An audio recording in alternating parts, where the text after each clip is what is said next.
This is Bill Ryan here from Project Camelot and Project Avalon, and it's 20th of February 2010, and it's my great privilege to be meeting again with Klaus Dona. And in this video presentation, it's going to be an interview of the difference, because I'm going to do very little talking indeed, maybe none at all. And Klaus is going to be doing an audio commentary on one of his extremely special, unusual and fascinating slideshows about the artifacts and the various phenomena that he has been researching, discovering, investigating personally all over the world, relating to what I think you could legitimately call the hidden history of the human race. Would you say that that's a good summary, Klaus? That's a very good summary, yes. So I'm going to step back here, and what follows now, just kick back and enjoy this slide presentation, and Klaus is going to take you through his own journey. You can accompany him on his own journey through his own discoveries. And take it away, Klaus. What are we looking at here? I can see an array of pyramids. What's the significance? The significance is that you can find pyramids all over the world, on each continent. And the question is, when and who did build those pyramids? Why many of those pyramids all over the world are looking very, very similar?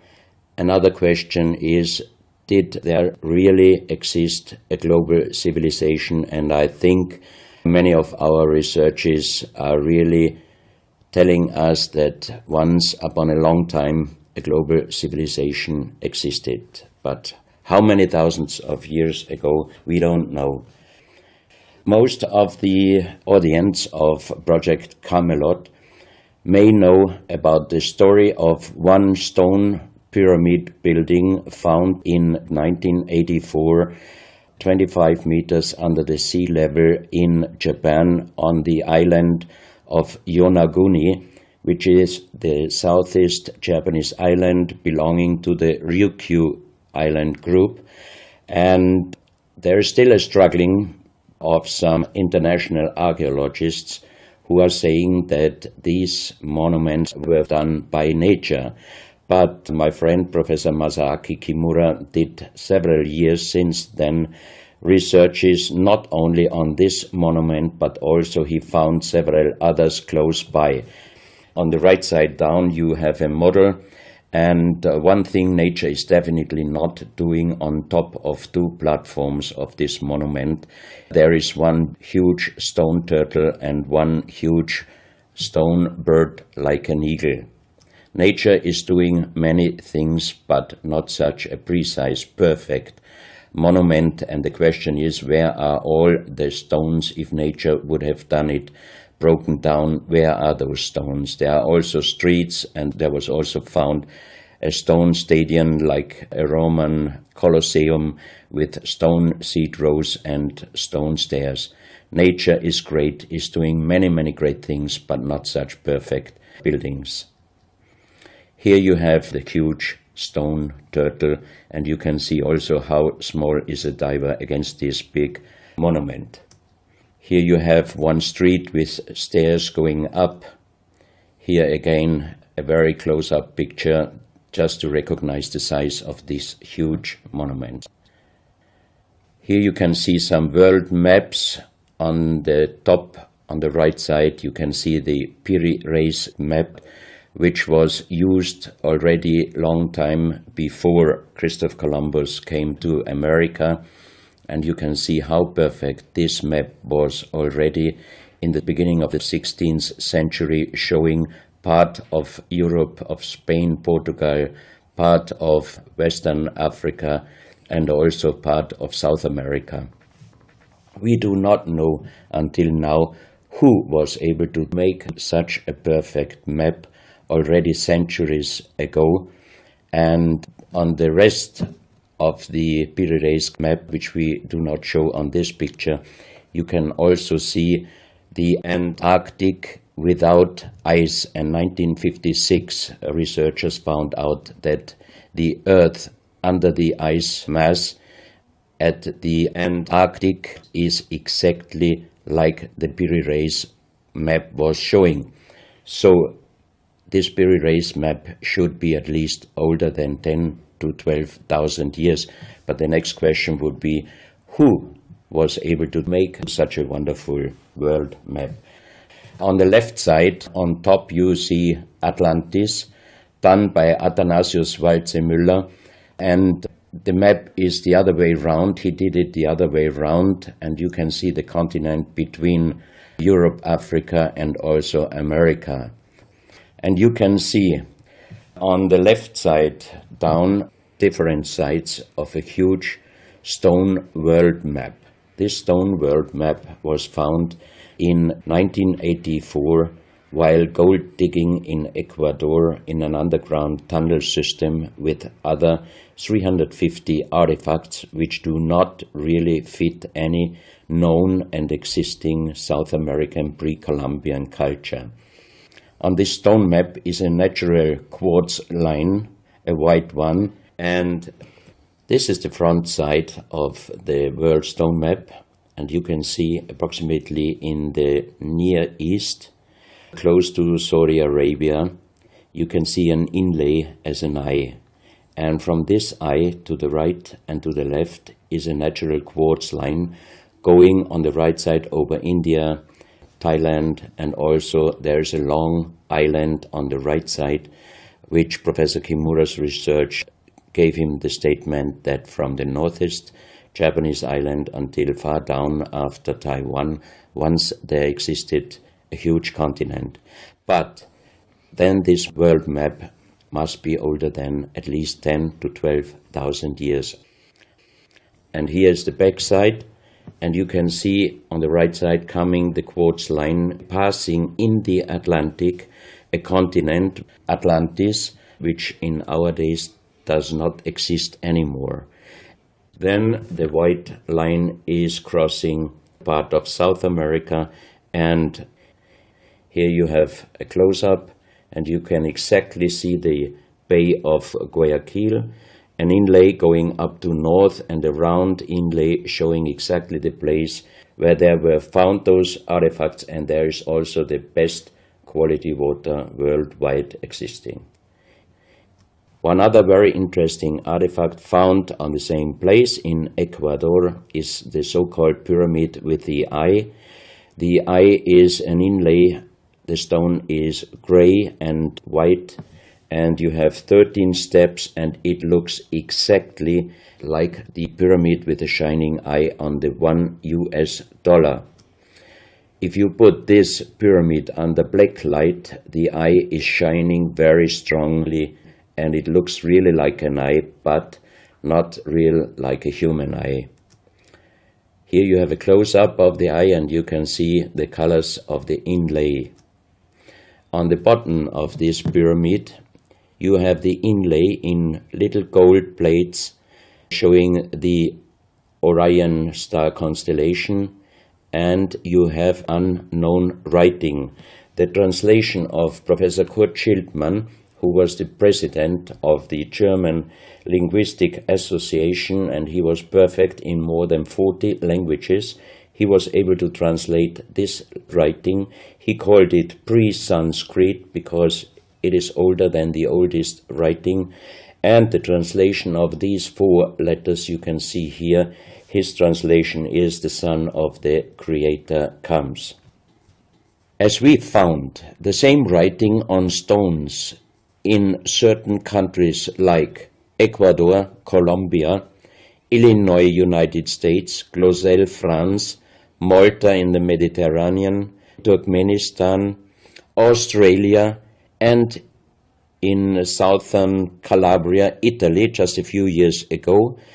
Always there are stones and ceramics, terracotta, with the same writing. That means this writing existed once worldwide, and that means there must have been a global civilization older than Sanskrit, older than 6,000 years. And Professor Schildmann also told me that this writing has a little similarity to the Indus writing, and also to the Easter Island writing. And as he said, this is older than Sanskrit. He called this writing pre-Sanskrit. On this stone, you can see on the top the two eyes, and then you see the right hand holding the pyramid and putting the left hand on top of the pyramid. That means showing how to use this pyramid with the eye. On this stone you can see an engraving, sitting a man on a stone holding the pyramid exactly as it was shown on the artifact before. From his eyes are going rays out, and on the right side you see two bowed persons. On his head he has something like a small helmet, and from this helmet goes up like an antenna to a strange object over him. And here you have the photo of the discovered helmet. We could not yet make a metal research or checking what kind of metal was used, but you can see in the center of the helmet that something is missing, and that might have been this kind of antenna which was shown on the artifact before. Another very strange finding from the same place is one big jade cup and 12 little jade cups. As the 12 cups are man-made and each one is a little bit different in size, if you fill them up perfectly with water and you put the 12 cups of water inside the big cup is completely filled. The next strange thing is that you can see on the little cups numbers which are looking like the Mayan numbers, but if you compare them with the Mayan numbers, you find out that there are some little differences. And on the big cup you can see a perfect inlaid star constellation, also showing the Orion and other stars. And inside the big cup it is very, very magnetic, and outside the cup nearly nothing. Professional geologists are saying this is impossible, because if a stone has metal particles inside the stone, it must be same magnetic from both sides. Here you have a close-up of the big cup, and you can see a perfect inlay of star constellations, and they are shining very brightly if you put black light on it.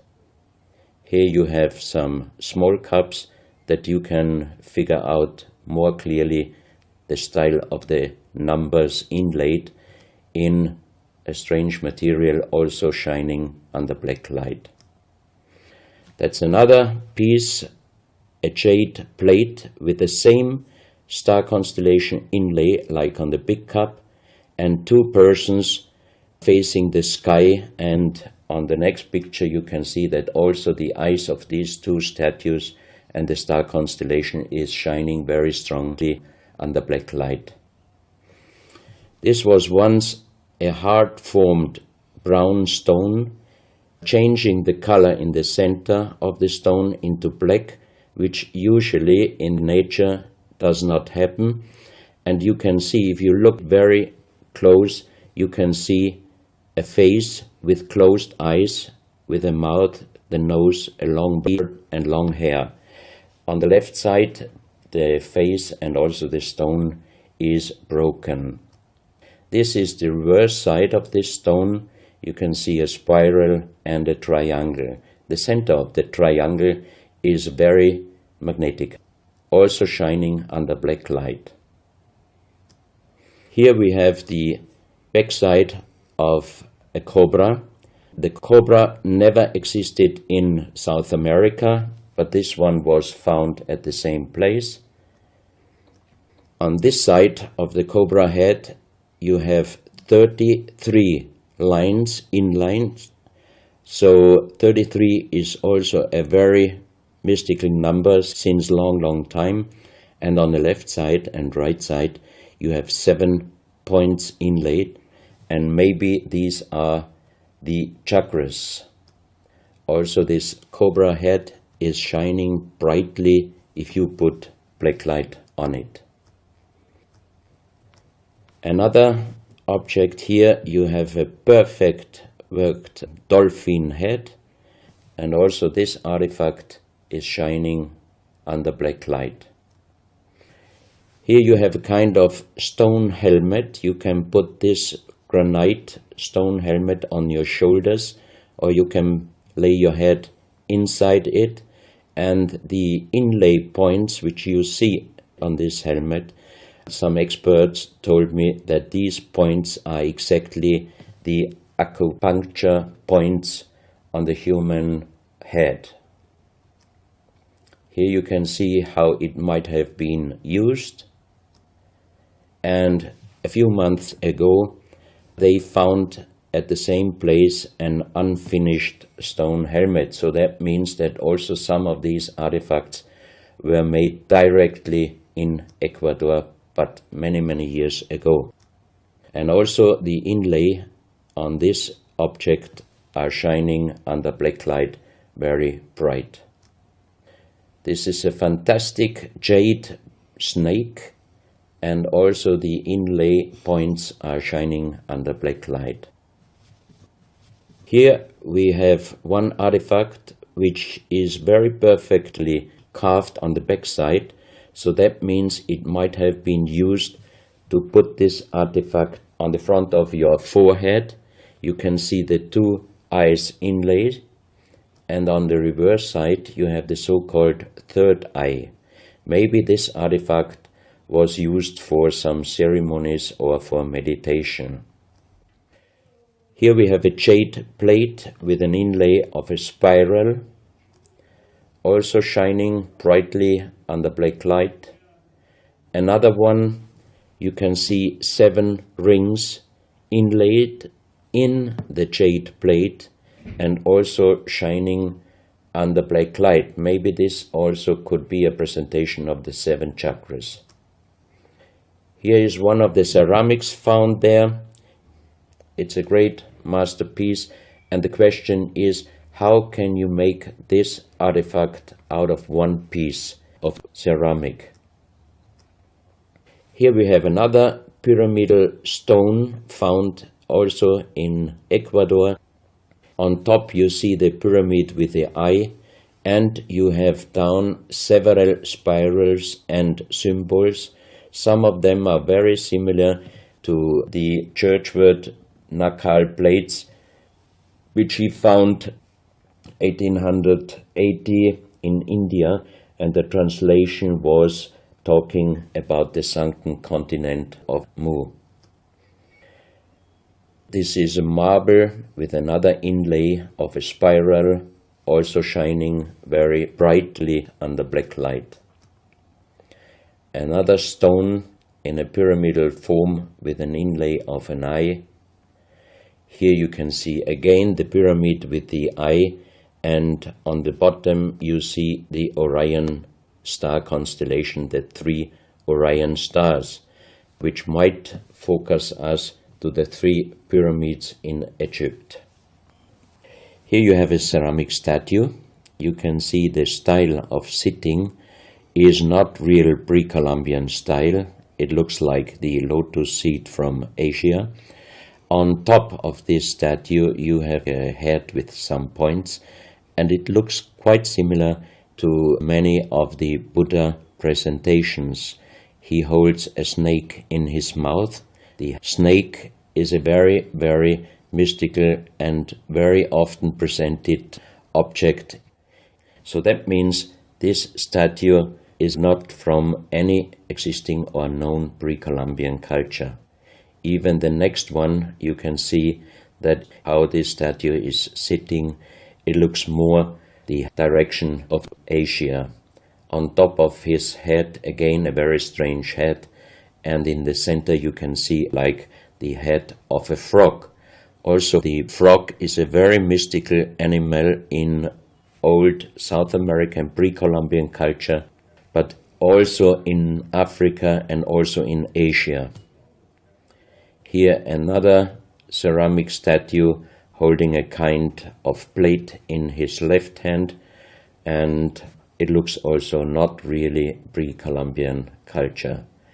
This is another very strange artifact holding a stick with a snake. Again, we have the snake here, and the question is where and who this statue was done.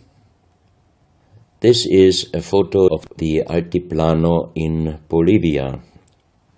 Archaeologists and researchers found out that at least before 4,000 years there was happened a very big impact in Argentina, and the shock wave of this big impact destroyed many stone buildings in the Altiplano of Bolivia.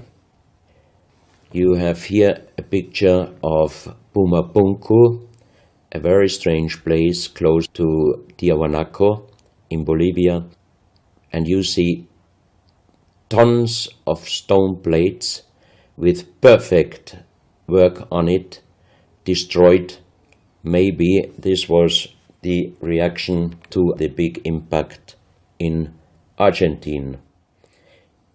Here you have my friend Giancarlo Bonfanti, Italian researcher, in the center of the so-called Sun Gate in Tiahuanaco in Bolivia, and some researchers write that the figurines on top of this side of the Sun Gate are showing the Venus calendar. Here you have one of the big stone plates from Pumapunku, and you can see how perfect this stonework was done. And the question is, could you do such perfect work with simple tools? Close to this area, they found skeletons with a size of 2.6 meters. And the picture on the top shows you the skull of one of these skeletons, and it looks like it is deformed, but definitely these skulls are not deformed. They are natural style, like an egg. On this photo you see how strong the jaw of those skulls were. This is a front view, and the most interesting photo is this one, because you can see that the top of the skull does not have the 3 plates which we have as Homo sapiens, and that shows us that these skeletons are not Homo sapiens. What we might be able is doing a DNA check and an age dating on these skeletons, because we are very much wondering what kind of humans did exist long time ago and how long ago.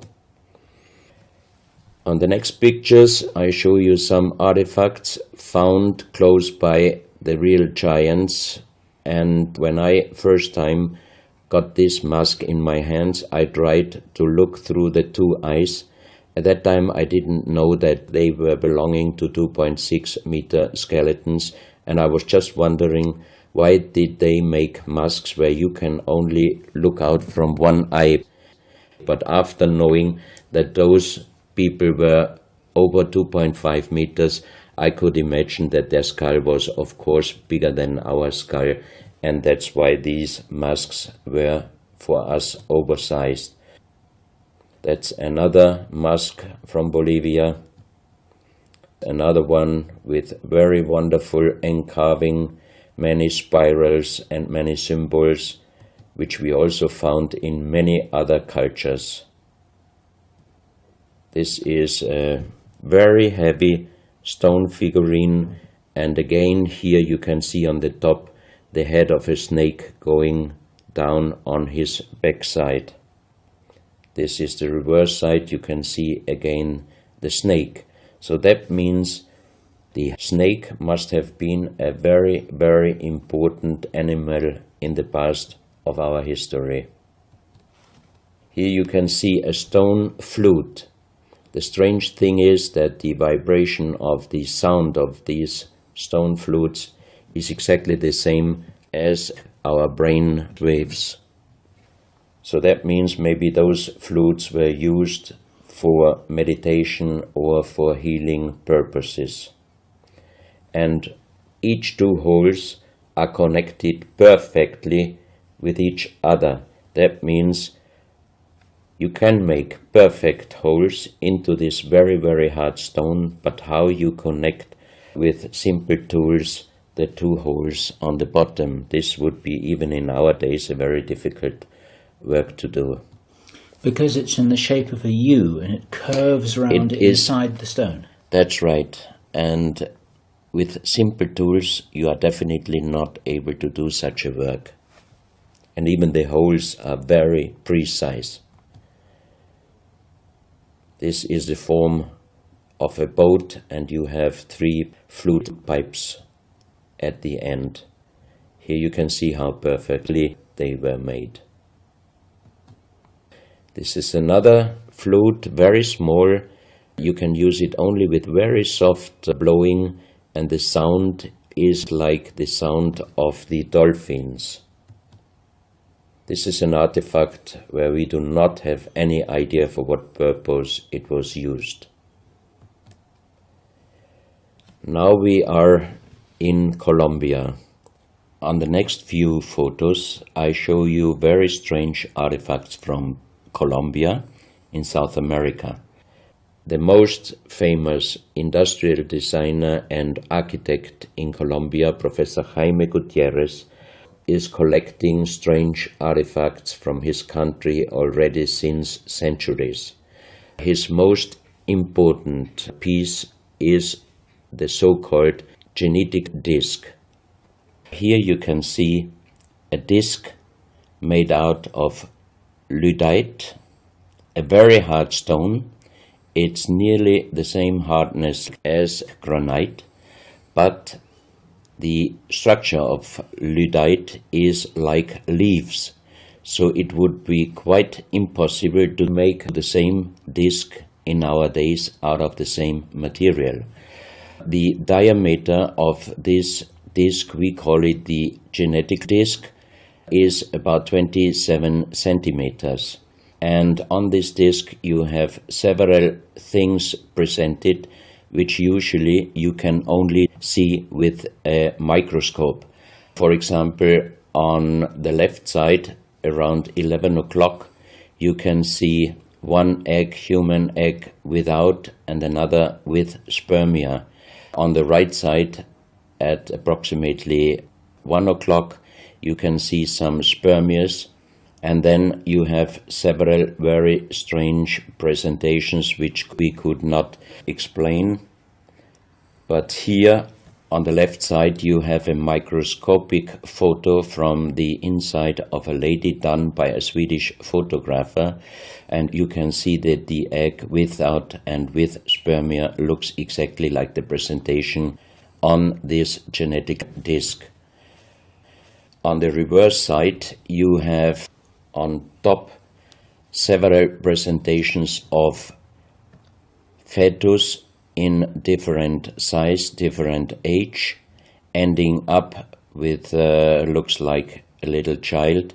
You see also at the end of the plate around 6 o'clock female and male, and also on the right side around 9 o'clock you can see the presentation of man, woman and child. But the strange thing is how they present those human-like heads. Here you can see a knife done by the same material, lHumanité. On top of the knife, on the handle, you have mother's head. Beyond you have the child's head, and the umbilical cord is going around the neck of the child. So that means this knife would have been used to cut the umbilical cord, saving the child's life. This is a close-up mother, child and umbilical cord. This is an instrument. It might have been used for helping the child coming out, leaving the mother. when there were some complications. And it is also made out of the same material, lHumanité. You have here the vagina and the child's head coming out, and on the reverse side you can put only your thumb inside.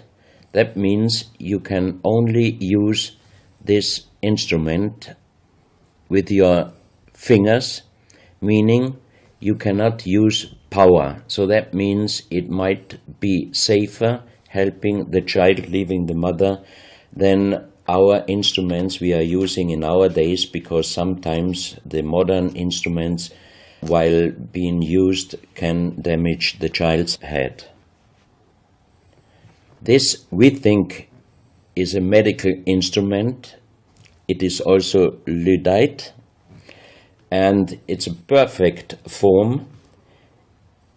Another one, and these are other ones, they are very much smaller than shown on this photo.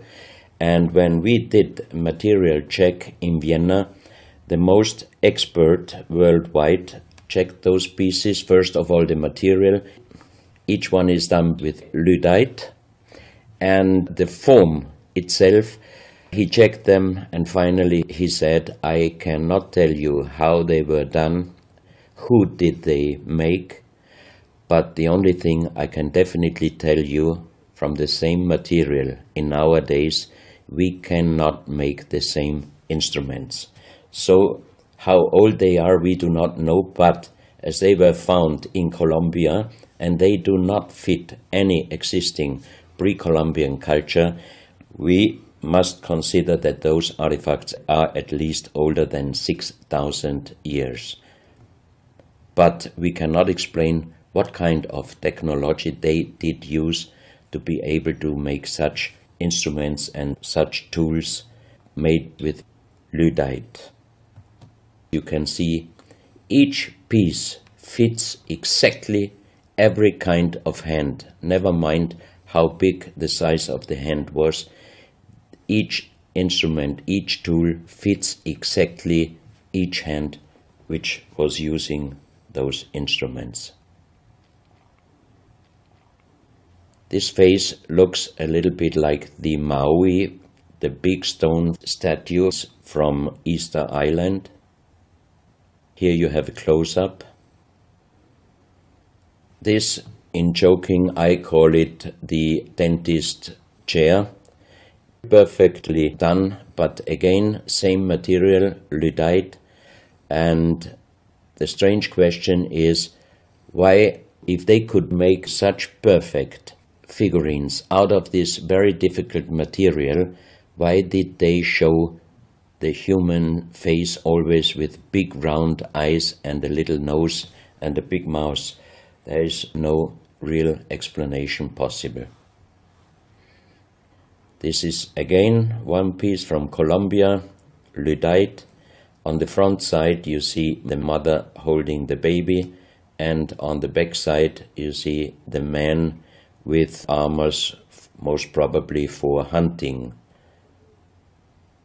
This stone figurine was found in Colombia. It looks exactly like the Maui statues from Easter Island, but it is only about 30 centimeters in size. This is another masterpiece of stonework. You have on both sides presented one bird, but if you look at the front side, you can see that the two birds presenting a face, and on the left side, between the bird's head and the wings, you see again this unknown writing which we found on stones from all over the world. This is the mother holding a child, very strange face, and it's a kind of jade material. This is another stone from Colombia showing an armadillo. On top of the armadillo you can see a strange face with long ear and two horns on top. On this artifact you can see a smiling face on top. You have two triangles on this side, and on the other side, on the right side, you have a face. Again, the animal face on the right side, and some unknown symbols. And on the bottom of this object you see an animal, looks like a crocodile. Now we are moving to Guinea, West Africa, very close to the border with Mali. They found on a huge granite mountain the half portrait of a lady done in granite stone, and the size of this statue from top of the head until the middle of the torso is exactly 150 meters. So this is a real big question. Who might have been able to do such a huge granite half-portrait in a mountain at least 10 to 12,000 years ago, because the Italian geologist Professor Pittoni was on the spot. He did these photos and he checked the earth on the bottom of this mountain, and his calculation was that this stone monument must have been done at least 10 to 12,000 years ago. But then we have the real big question: who could have been able to do such a big stone monument? Even in our days it would be impossible, or at least it would cost so much money that it would never be able to do. And if you look at the close-up of the face, some experts told me that this face definitely is not European, but also, of course, not black African. It must be either South American or Asian culture. But then again, we are at the point 10 to 12,000 years ago. It might be the civilization, the lost civilization from Atlantis. Close to this area in Sierra Leone, Professor Pittoni was in charge of diamond excavations.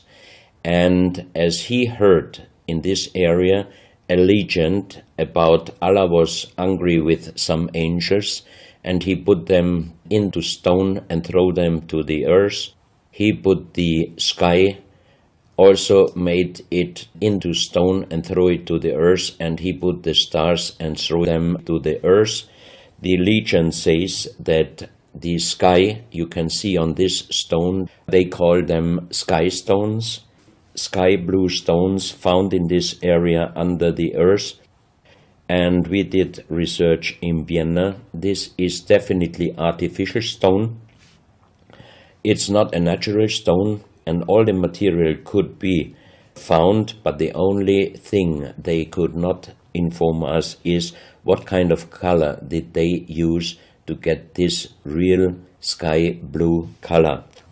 The stone figurines found from 20 meters down to even 50 meters. Professor Pittoni always took some organic material from the finding place, and the age dating of those stone artifacts are from 2,500 years up to the oldest one, 17,000 years. Here you have a granite stone, so-called nomoli, stone nomoli, with very nice encarving.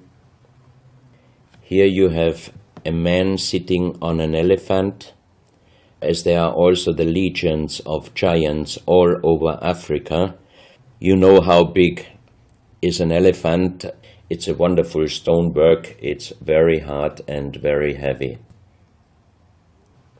There are also some artifacts showing half human or human with the head of a reptile, holding a kind of pot in their hand, and they could put something inside this pot, and also on top of several nomolis there is a hole for putting something inside, and most probably they were used for ceremonies. Here you have a kind of animal. It looks like a dinosaur. And when Professor Pittoni found this statue, it was making a strange noise. So he opened the statue and they found inside the small black ball you can see on the bottom of the statue, and this was iron material. When we did the research on this artifact, and especially on this metal ball, next morning the professor called me and told me that somebody must have done a bad joke to me. I asked why, because the result of the research was this metal material is chrome steel. And chrome steel was found first time at the beginning of the 20th century in Austria. That means it was impossible inside a statue with the age of approximately 17,000 years. But when I called immediately Professor Pittoni, he was laughing and he said, "I'm a geologist. If a statue is making a strange sound, I do not open it just right away, but I did several X-rays, and you can see here on the right picture one of the X-ray photos, and you see that inside the closed statue already the round ball, the chrome steel ball, was existing. On this X-ray photo you can see exactly, and also Professor Pittoni saw that this statue in former days already was opened but perfectly closed again, and he called a specialist who opened it exactly concerning this photo, the small stone ball which was closing the hole inside, and you can see that the metal ball was already existing. Some of you might have watched several pictures, photos on the internet of giant skeletons found in desert, in India, in China and other places. Most of those photos were competition photos to present Photoshop. Perfectly done. I also was quite impressed when I received first time one of those photos, but these photos I'm showing you now, they are definitely not coming out from a Photoshop competition. These photos are real skulls and skeletons. This skull was found in a tunnel system underground in Colombia. The skull is dated up to 11,000 years. The skull is bigger than normal skull, and the front teeth of the jaw are lined up in a different way than our teeth. Something that occurs to me here is that there's a very strong, pronounced jaw. It's a very prominent jawline, very prominent chin. And here you see a photograph that was shown to us by a Project Camelot insider. Now, this isn't a real photograph. This is a scene from the old Arnold Schwarzenegger movie Conan the Barbarian. And what you're seeing here is a special effect on the actor James Earl Jones. The critical thing here is the shape of the jawline. Our witness, who had spent time with the Anunnaki in real time, in the present day, said that one of the things that characterizes them, besides their size, which he says was 8 or 9 feet tall, he said they're very large and they're very strong and they look larger than that. But that's round about their height, which matches exactly the 2.6 meters that Klaus has been talking about. He said it's a very prominent, strong jawline, and this is what strikes me about these skeletons, these skulls here that we're looking at right now. Didn't know. No, you need to know this. Back to Klaus. So once again, here you have a very old photo done in a museum in La Valletta in Malta, and it shows several long skulls, and the explanation is deformed skulls, but they are very long, going to the back. This is one of several very, very strange skulls. They are presented in a small museum in Ica in Peru. Ica is located close to the famous Nazca lines, and the museum is called Museo Maria Reiche, the German lady who was researching her whole life about the Nazca lines. And in this museum you can see the most strange skulls I ever saw, all found in this area close to the Nazca lines. So the question is, what kind of humans were living there and how did they get those skull forms? And especially this one, definitely several doctors and experts told me it would not be possible to create such a kind of deformation, because through deformation you do not get the double bone material on the skull, and on this skull even you have particles of the skin and hairs, and I think it would not be difficult to do a age dating and especially a DNA analysis of this skull. On this picture I show you some legendary skeleton forms of giants.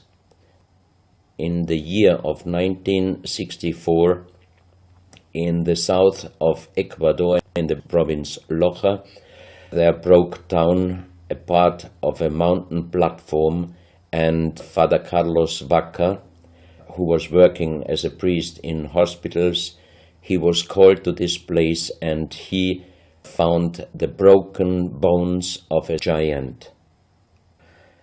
Good. Well, Klaus, I asked you if you would take us on a journey, and for the last nearly an hour, I think it is, you've taken us on a fascinating journey not only around the world, but through time, back as long ago as 17,000 years. And it's a real reminder of how little we know about what our history really is.